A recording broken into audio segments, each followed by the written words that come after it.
দেখো বন্ধুরা, সকাল সকাল চলে এসেছি রান্নাঘরে। তো রান্নাঘরে এসে এখন এই যে রুটি বানিয়ে নিচ্ছি আমি, ফুলকো ফুলকো রুটি। তো আজকে হচ্ছে মঙ্গলবার আর এখন বাজে সকাল 5টা।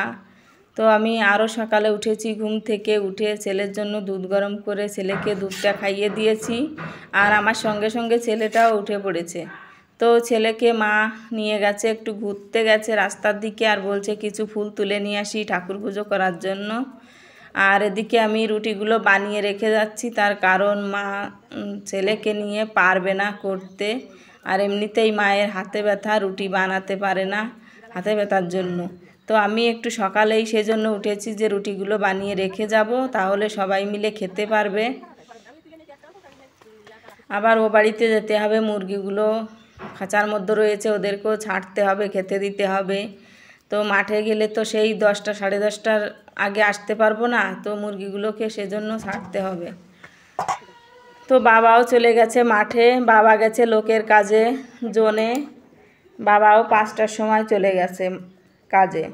আর মেয়ে যাবে টিউশনি পড়তে। তো ও এখনও শুয়ে রয়েছে, ওকেও ডাকলাম যে তাড়াতাড়ি উঠে পড়ো, পড়তে যাবা, হাত মুখ ধুয়ে নাও। তো মেয়ে এখনও শুয়ে রয়েছে, ও এখনই উঠে পড়বে। তো এখন আবার ও বাড়িতে যেতে হবে। তো জানোই তো কদিন ধরে মাঠে যাচ্ছি কাজ করতে, না গেলে হচ্ছে না, কারণ তোমাদের দাদাভাই এই যে কলাইগুলো বুনে রেখে গেছে, এখন সেগুলো তো গুছিয়ে বাড়ি আনতে হবে। আর একটু কষ্ট করে আনলে তারপর সারা বছর ডাল রান্না করে খেতে পারবো। এখন তো একটু কষ্ট করতে হবে, কষ্ট না করলে তো ফল পাওয়া যাবে না, তাই না? আগে কষ্ট করা দরকার, তারপর ফলের আশা করতে হয়। তো দেখো আমি অনেকগুলো এখানে 14-15টা রুটি করেছি। তো এই যে দেখো, এ বাড়িতে এসে এই যে মুরগিগুলো ছেড়ে দিলাম, ওই যে দেখো, ওই যে ওরা খাচ্ছে, ওদেরকে ছেড়ে খেতে দিয়ে দিয়েছি। আর এখন যদি না ছাড়ি তাহলে আমার বাড়ি আসতে সেই 10টা সাড়ে 10টা বেজে যাবে। তো ওদেরকেও খিদে পেয়ে যায়, জল তৃষ্ণা পেয়ে যায়, তো সেই জন্য ওদেরকে এখন ছেড়ে খেতে দিয়ে যাচ্ছি। তো বন্ধুরা, কেমন আছো তোমরা সবাই? আশা করি ভালো আছো আর ভালো থাকো। আর তোমাদের আশীর্বাদে, ভালোবাসায় আর ভগবানের আশীর্বাদে আমরাও ভালো আছি। তো চলে এলাম নতুন দিনে নতুন আরেকটি ব্লগ নিয়ে। তো আশা করি সবারই ব্লগটি ভালো লাগবে। তো স্কিপ না করে শুরু থেকে শেষ পর্যন্ত দেখতে থাকো, সঙ্গে থাকো। তো আমি এখন এই যে দেখো মাঠে যাচ্ছি। এই যে একটা জলের বোতল নিয়েছি, আর নিয়েছি একটা বস্তা, একটা গামলা। তো কলাই তুলতে যাচ্ছি, জানোই তো প্রতিদিন যেতে হচ্ছে কলাই তুলতে। তো আজও যাচ্ছি। তো আজ একটু লেট হয়ে গেল, ওই যে রুটি করে যাচ্ছি। তো মা পারে না ছেলেকে নিয়ে, এমনিতেই হাতে ব্যথা, পারে না, তারপরে আবার ছেলেকে নিয়ে রুটি করতে পারে না, অসুবিধা হয়। কালকে বলছে তোমার ছেলেকে তুমি রাখো, কলাই তুলতে যেতে হবে না, আমি পারবো না তোমার ছেলেকে রাখতে, আমি ওকে নিয়ে পারি না, কোনো কাজও করতে পারি না, আর আমার হাতে ব্যথা, আমি কোলেও নিতে পারি না, আমার অসুবিধা হচ্ছে। সেই জন্য এখন আমি দেখলাম যে কলাই তো তুলতেই হবে, না হলে আবার নষ্ট হয়ে যাবে, কলাইগুলো খারাপ হয়ে যাবে। তো আমি অনেক সকালেই উঠেছি, ঘুম থেকে উঠে রুটিগুলো বানিয়ে নিয়েছি। আর মেয়েকে বলে এলাম আলু ভাজা করতে, আলু ভাজা করে খেয়ে নিও রুটি।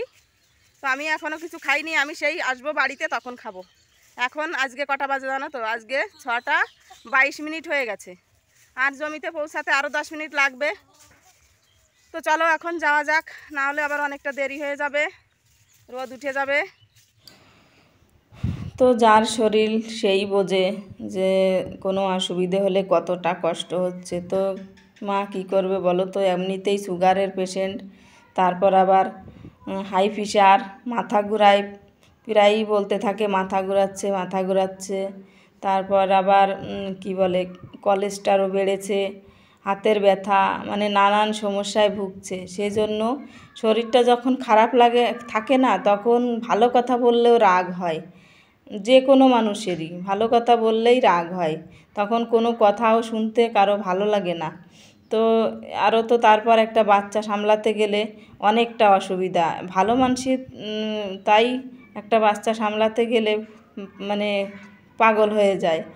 আর তো উনি একটা রুগী মানুষ, তো না বলে কি করবে বলো তো? সেই জন্যই বলছিল যে আমি রাখতে পারবো না, তুমি ওকে বাড়ি থেকে, মানে বাড়ি থাকো, ওকে রাখো। তো তো তবুও আমি দেখো মায়ের কাছে রেখেই চলে এসেছি মাঠে। এখন কলাইগুলো তুলে নিচ্ছি, আর খুব রোদ উঠে গেছে, খুব রোদ।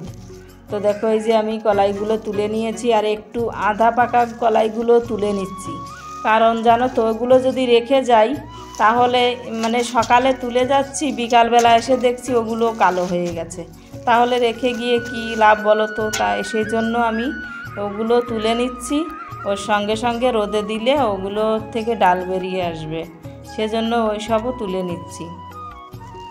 তো দেখো আমি অনেকটা কলাই তুলে নিয়েছি, আর এখন বেজে গেছে 10টা 15 মতন বাজে। তো আমি এখন বাড়িতে যাব, আর রোদে থাকতে পারছি না। তো দেখো এই যে এখন বাড়িতে চলে এসেছি, এসে দেখো কলাইগুলো ভেবেছিলাম মেলবো না, তো এই যে দেখো মেলে দিয়েছি। আর এখানে যে কালকের কলাইগুলো বেরিয়েছিল, তো সেইগুলো এখন এই যে শাড়ি পেতে নিয়েছি, এরপর ভালো করে পাতলা করে মেলে দেবো, তাহলে ভালো শুকিয়ে যাবে। আর এদিকে দেখো এই যে মা ওগুলো মায়ের কলাই মা মেলে দিয়েছে, আর এগুলো আমি এখন মেলে দিচ্ছি, তাহলে ভালো শুকিয়ে যাবে। একটু ভালো শুকিয়ে রাখলে অনেক দিন ভালো থাকবে, সারা বছর ধরে খাওয়া যাবে, না হলে আবার পোকা লেগে যাবে কলাইতে যদি ভালো রোদ না হয়। আর এই যে দেখো যেগুলো তুলে নিয়ে এসেছি কালকে বিকালবেলার কলাই আর আজকে সকালবেলার কলাই সব মেলে দিয়েছি রোদে। তো এখন রোদে মেলে দিয়ে আমি যাচ্ছি নিচেই, আর নিচেই দেখো সবাই মিলে কেমন শুয়ে রয়েছে। ওই যে বাবা বসে বসে টিভি দেখছে, আমার ছেলে ঘুমোচ্ছে, আর মাও ঘুমোচ্ছে। এখন বাজে কত জানো তো? এখন বাজে বেলা 2টো, এখন 2টো বেজে গেছে। ওই যে দেখো 2টো বেজে গেছে, কয়েক মিনিট বাকি রয়েছে। তো আমি ওরা শুয়ে রয়েছে সবাই মিলে, তো ভাবলাম যাই আমি তাহলে ওই বাড়ির। দেখো কি অবস্থা, এই যে সকালবেলা সেই মুরগিগুলোকে খেতে দিয়ে গেছিলাম, আর এখন এসে আবার মুরগিগুলোকে খেতে দিয়ে দিয়েছি আটা দিয়ে আর কুড়ো দিয়ে মেখে। তো এখন আমি এই যে দেখো উঠানের কি অবস্থা হয়ে রয়েছে, এখন উঠানটা ভালো করে ঝাড়ু লাগাবো। একবার দেখো কেমন হয়ে রয়েছে, চারিদিকে পাতা পড়ে। বাড়িতে থাকি না, সেই জন্য এই অবস্থা হয়ে রয়েছে। বাড়িতে থাকি চায় না থাকি, যদি মানে কলাই তুলতে না যেতে হতো তাহলে তো সব পরিষ্কার করে রাখতে পারতাম, কিন্তু ওই যে দুবেলা কলাই তুলতে যেতে হচ্ছে, তো সেই জন্য আমি আর টাইমই পাচ্ছি না পরিষ্কার করার। তো এখন ভাবলাম চলো কলাই তুলতে তো যাবো বিকালবেলা আবার, তো তার আগে এখন দুপুরবেলা 2টো বাজে, দেখতেই পেলে সবাই শুয়ে রয়েছে। তো আমি ভাবলাম যাই, আমি আর শুয়ে বসে থাকবো না, আমি গিয়ে মানে উঠান বাড়িঘর দুয়ারটা একটু পরিষ্কার করে রেখে আসি, আর মুরগিগুলোকেও খেতে দিয়ে আসি। তো এই যে মুরগিগুলো পুষে রেখেছি, এদেরকেও 3 বেলা খেতে দিতে হয়। তো সমস্ত কাজও করো, আবার এদিকে মুরগিগুলোকেও না খেতে দিলে ওরা তো নিজের ইচ্ছে খেতে পারে না, আর খাবে কি করে বাইরে গিয়ে। ওই যে চারিদিকে দেখো জাল দিয়ে ঘেরা রয়েছে, তো ওই যে কাকিমা রয়েছে পাশে, মুরগি যদি একটা মুরগিও একটু বেরিয়ে যায় কোথা দিয়ে, সঙ্গে সঙ্গে চলে আসে মুরগি আটকাও মুরগি আটকাও বলে। জানো তো খুব সমস্যা হয় মুরগি পালতে। ওই যে দেখো কাকিমা এসে বসলো, বলছে এ বাড়িতে চলে এসেছিস? তো আমি বলছি না আসিনি, এমনি ঝাড়ু লাগিয়ে রেখে যাচ্ছি, নোংরা হয়ে রয়েছে, ভালো দেখা যাচ্ছে না। তো কাকিমারও ভালো লাগে না আমরা ও বাড়িতে থাকাতে, সব সময় আসে বসে কথা টথা বলে। এখন এ বাড়িতে আমি নেই, সেজন্য আসতে পারছে না। তো দেখো ওই যে বসে রয়েছে, আমি উঠানটা ভালো করে পরিষ্কার করে নিয়েছি, আর এখন চলে এসেছি দেখো ছাদে। ওই যে সকালবেলা কলাইগুলো মেলে দিয়েছিলাম, তো সেই কলাইগুলো দেখো এখন পিটিয়ে বের করে নিয়েছি, ডান্ডা দিয়ে পিটিয়ে পিটিয়ে কলাইগুলো বের করেছি। বের করে এখন আমি ভালো করে ঝেড়ে নিচ্ছি। তো চলো আগে ঝেড়ে নিই, তারপরে দেখাবো যে আজকের কতটা কলাই বেরিয়েছে। তো সমস্ত কলাই বের করে তারপর তোমাদেরকে একদিন মানে মেপে দেখাবো যে মোট কত কেজি কলাই হলো। তো এই যে দেখো এখন দেশি মুগ কলাইয়ের দাম আমাদের এখানে 120 টাকা করে কেজি বিক্রি হয়। আর জানি না এমনি যেগুলো কিনতে পাওয়া যায় দোকানে ওগুলো কত করে। অনেক দিন হয়ে গেছে দোকানের ডাল খাই না, তো খাই না দোকানের থেকে কিনে, সেজন্য জানিও না। এই যে সারা বছর এই যে মানে প্রতি বছর বাবা কলাই বোনে, তো মা আমাকে দেয় প্রতি বছর বাড়ির থেকে কলাই। তো সেই জন্য আর কিনে খাওয়া লাগে না, ওই কলাই খাওয়া হয়ে যায়, কেনা লাগে না। সেই জন্য জানি না দোকানে মানে কী দামে বিক্রি হচ্ছে। তো দেখো আমি এখন কলাইগুলো ভালো করে ঝেড়ে নিচ্ছি, আর ওদিকে মা সেই যে কলাইগুলো মেলে দিয়েছিল সেই কলাইগুলো মা এখন তুলে নিচ্ছে। এখন সব কলাইগুলো সবাই মাও তুলছে, আর আমিও এগুলো ঝেড়ে পরিষ্কার করে নিয়েছি। এই যে দেখো আজকের কলাইতে এইগুলো বেরিয়েছে, 2 কেজির বেশি হবে, 2 কেজির বেশি ছাড়া কম হবে না। তো জানি না ফোনের মধ্যে কেমন একটা কালার দেখা যাচ্ছে, কিন্তু কলাইগুলো একেবারে মানে সবুজ সবুজ দেখা যায়। তো দেখো আগের দিন ওই অতগুলো বেরিয়েছে, আর আজকে এতগুলো বেরোলো। আর এই যে মায়ের কলাইগুলো দেখো বাড়ির পাশেই এখানে একটা জমিতেই হয়েছিল, তো সেইগুলো তো ছেঁড়া হয়ে গেছে। আর আবার বাবা 1 বিঘা জমিতে কলাই আর তিল রয়েছে, এখন সেগুলো পেকে যাচ্ছে, ওগুলো তুলতে হবে মায়ের। এখন বাজে 4টা, ওই যে দেখো ঘড়িতে 4টা বাজে। আর ওই যে আমার ছেলে এখনও শুয়ে রয়েছে,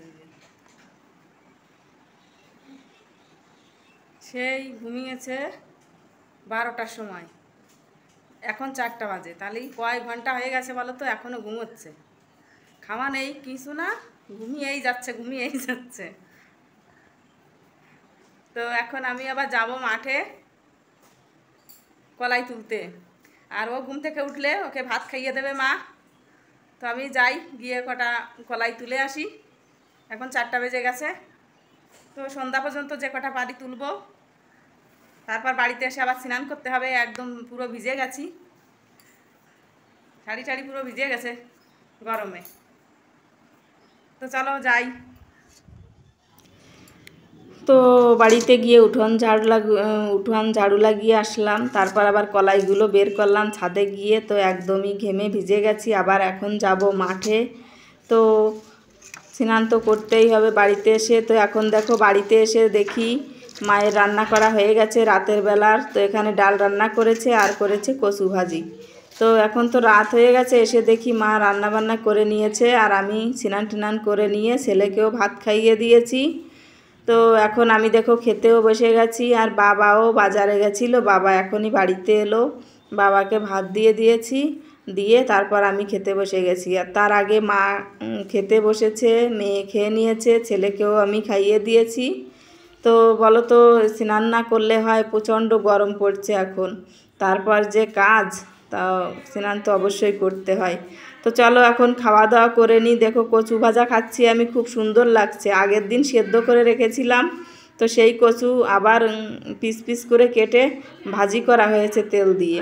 তো চলো বন্ধুরা, ব্লগটি ভালো লাগলে একটা লাইক করে দিও। সবাই ভালো থাকো, সুস্থ থাকো, দেখা হচ্ছে কাল, টাটা।